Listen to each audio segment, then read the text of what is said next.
Today, I'm joined by my current colleague, Jared Siddle, who is a former financial services CRO and the current VP of Risk and Compliance Advisory here at Protect Group. Thank you for joining me today, Jared.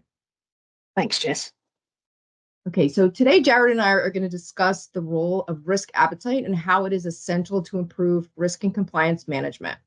So, Jared, why don't you give us your thoughts on this topic since you are the expert? Thank you.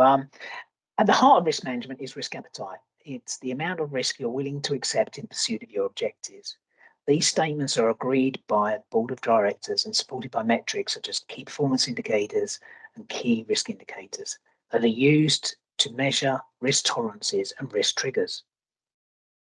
Okay, so I think we could better illustrate this if we took a look at one of our dashboards. So right now we're going to look at a compliance dashboard in Protect ERM that looks into the specifics of the BSA and AML regulations.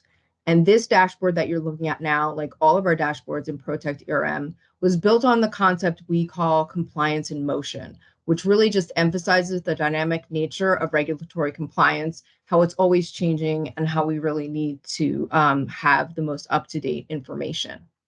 So as you can see, Protect ERM aggregates all information about the regulations you are tracking in one place. So you get that comprehensive and up-to-date view of your compliance program from one dashboard. Now, Jared, as a former CRO, I'm sure you have a lot of experience dealing with compliance management and specifically how it relates to an organization's risk appetite. So why don't you tell me what in this report really stands out to you as critical information for risk and compliance professionals? Thanks, Jess. I think typically a bank has a low to very low risk appetite to threats and opportunities associated with compliance with laws, regulations, interagency agreements, and policies. So there's three things I'd highlight from this report. In the top left-hand corner, you have high inherent risk. So AML is a high-profile regulatory requirement with high fines and significant reputational damage for failure to comply. The board has a low tolerance to be non-compliant. The residual heat map highlights and illustrates the typical or worst-case risks and that these are all low in this instance. Secondly, there are no red KRIs, which were at the top of the report, which would indicate a requirement for management to immediately deal with an action to bring the risk within tolerance.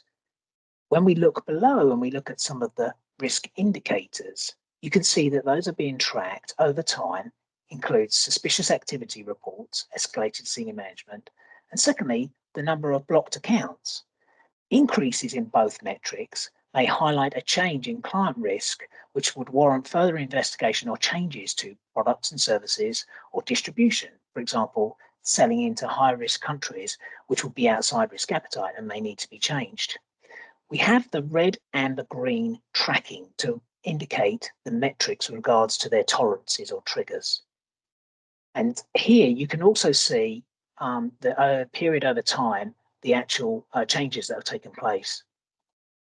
Yeah, that graph is very, very helpful in kind of seeing really how the program has improved, how there were issues earlier on, but how we are now trending in the right direction. Yeah, it shows that management took action to get them within appetite again, so that they're now rated on a green basis. Thirdly, we then have a look at other areas. So incidents and compliance breaches are good feedback in terms of how the program is operating. There is also then issues and findings that may come around from either the finance group or internal audit, which also can be helpful as feedback around how the controls are operating in the BSA AML place. And finally, we have actions and actions, how they're being addressed, whether they're quickly being addressed, and that will give an indication of the culture of the organisation to make sure that compliance for BSA AML is being addressed overall. That's great. Thank you so much for that insight. It's very, very helpful. And thank you all for joining us. To learn more about Protect ERM, you can visit us at booth number 617 at the ABA conference in Seattle this year, or you can visit us online at protectgroup.com. Thank you very much for your time.